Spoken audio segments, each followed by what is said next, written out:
Imagine standing at the foot of a smoking volcano thousands of years ago. The ground beneath you is still warm, ash covers the landscape, and everyone knows the mountain could erupt again. Yet instead of leaving forever, your community begins rebuilding. The question is, why would anyone willingly return? At first, the idea sounds almost impossible. Today, when we hear the word volcano, we picture rivers of lava, clouds of ash, and entire towns being evacuated. Modern technology allows us to monitor volcanic activity, but even now, eruptions remain unpredictable and incredibly dangerous. So why would ancient humans, without scientific instruments, weather forecasts, or emergency services, choose to live near volcanoes? The short answer is that volcanoes were far more than natural disasters. They were also some of the richest environments on Earth.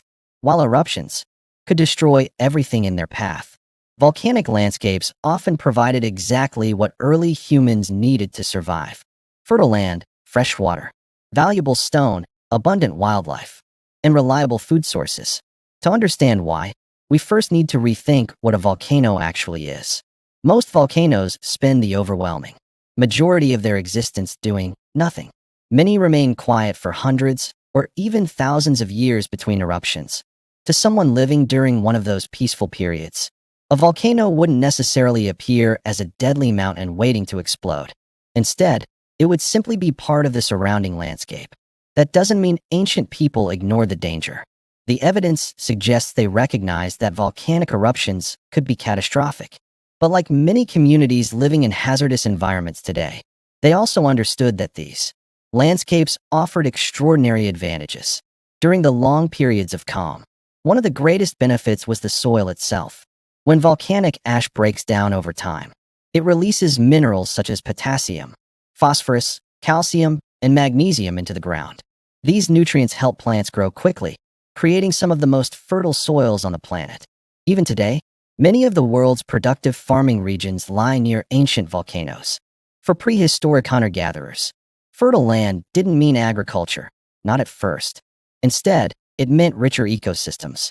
More plants supported more insects. More insects supported more birds. More vegetation attracted grazing animals. And where animals gathered, hunters soon followed. Volcanoes helped create landscapes filled with opportunity. Another major advantage was water. Volcanic regions often contain springs where underground water naturally reaches the surface. In some areas, volcanic rocks filter rainwater, producing clean freshwater sources that remain available even during dry seasons. For communities constantly searching for dependable water, these natural springs could become ideal places to establish camps. The question now becomes, what other resources made volcanoes so valuable? Perhaps the most important was a black volcanic glass known as obsidian. Unlike ordinary stone, obsidian fractures into edges so sharp that modern surgeons have even experimented with obsidian blades for specialized medical procedures. For ancient humans, obsidian was extraordinary. It could be shaped into knives, spear points, arrowheads, scrapers, and cutting tools far sharper than those made from many other rocks. These tools made hunting more efficient. Preparing animal hides became easier. Processing plants required less effort. In many regions, obsidian became one of the most valuable natural materials available. Archaeologists have discovered obsidian tools hundreds of kilometers from the volcanoes where the stone originally formed. This tells us something remarkable. Ancient people weren't simply collecting obsidian for themselves. They were transporting it across vast distances and, in many cases, exchanging it with neighboring communities. Some of humanity's earliest trade networks may have been built around volcanic stone. Another clue comes from archaeology itself. Some of the oldest known human occupation sites are located within volcanic regions.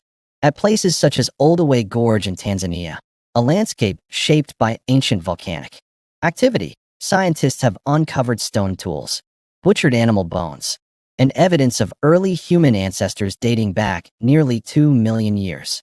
The volcanoes didn't attract people because they were safe. They attracted them because they created environments rich in food, water, and raw materials. The evidence becomes even stronger as humans spread across Europe and Asia. Repeatedly, archaeologists discover camps, workshops, and settlements near volcanic landscapes. These weren't isolated accidents. People kept returning, again and again. But living beside volcanoes wasn't without consequences. An eruption could erase years of work in a matter of hours. Ash could bury forests. Lava could destroy camps. Poisonous gases sometimes accumulated in low-lying areas. Entire ecosystems could disappear almost overnight. Yet something remarkable often happened afterward. People came back. Why? Because volcanic disasters were usually temporary. Within years, or sometimes decades, plants returned. Animals followed. Fresh water remained. New obsidian deposits became available. The same forces that destroyed the landscape also renewed it. This cycle of destruction and renewal shaped human decision-making for thousands of years. Another fascinating question concerns whether volcanoes influenced human evolution itself. Scientists continue investigating this possibility. Large eruptions may have temporarily changed regional climates, altered migration routes, and forced populations into new environments. Some volcanic events likely created difficult periods of food shortages, while others may have opened entirely new landscapes for exploration once ecosystems recovered.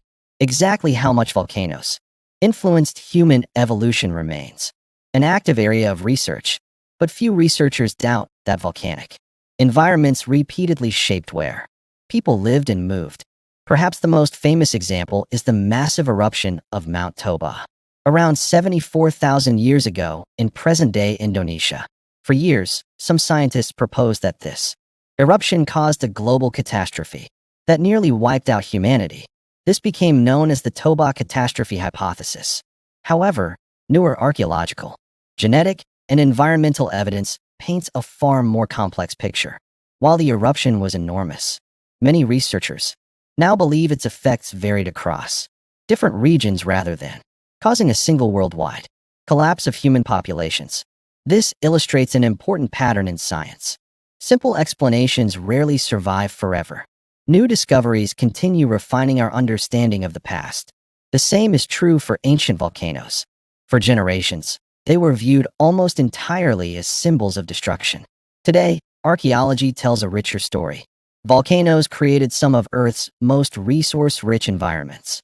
They provided stone for tools, fresh water for survival, fertile ecosystems for hunting and gathering, natural landmarks that could be recognized across great distances, and in some cases, geothermal heat that may have offered additional advantages in colder regions. Ancient humans didn't choose volcanoes because they were fearless, nor did they ignore the risks. Instead, they constantly balanced danger against opportunity. This ability to weigh risks may have been one of humanity's greatest evolutionary strengths. Rather than avoiding every dangerous place, our ancestors learned which dangers could be managed and which rewards justified the risk. That same behavior continues today. Millions of people still live near active volcanoes around the world. The reasons sound surprisingly familiar. Rich farmland, reliable water, natural resources, economic opportunities. The landscapes that benefited prehistoric communities continue, supporting modern societies. Perhaps that's the most remarkable lesson.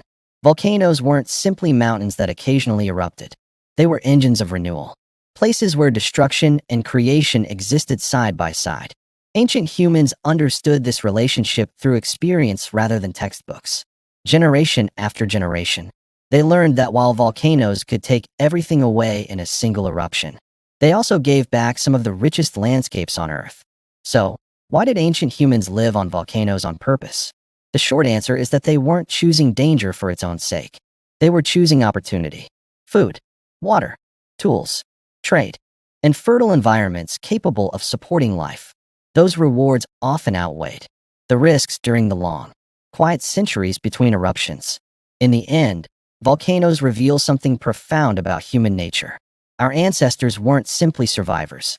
They were remarkable decision-makers. Faced with one of nature's most powerful forces, they didn't see only destruction. They also saw possibility. And sometimes, that made all the difference.